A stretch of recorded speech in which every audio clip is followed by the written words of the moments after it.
har de flotteste attraktioner. Og jeg synes, Højer er en rigtig spændende by. Der er masser af ting, man kan opleve. Brugsen. Højer Café. Det lokale pizzeria.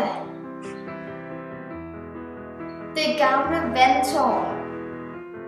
Den anden efterskole og folkeskolen.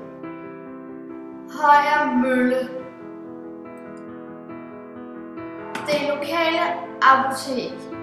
Grænsen mellem Danmark og Tyskland.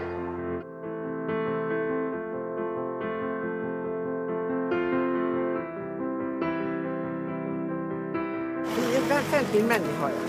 Det har boet jo, jeg er født hjemme, der var boet stadigvæk.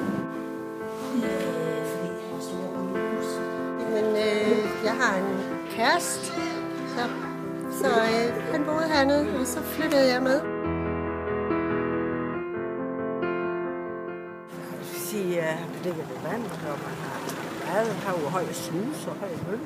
Med natur. Det er jo marsklandet, der er meget kendetegnet for Højer, og så den meget historie, der er Højer, tysk-dansk. Det er marsken og det flade landskab og en rigtig flot solnedgang. Sommeren og forårene. Som er spændende mennesker og får her.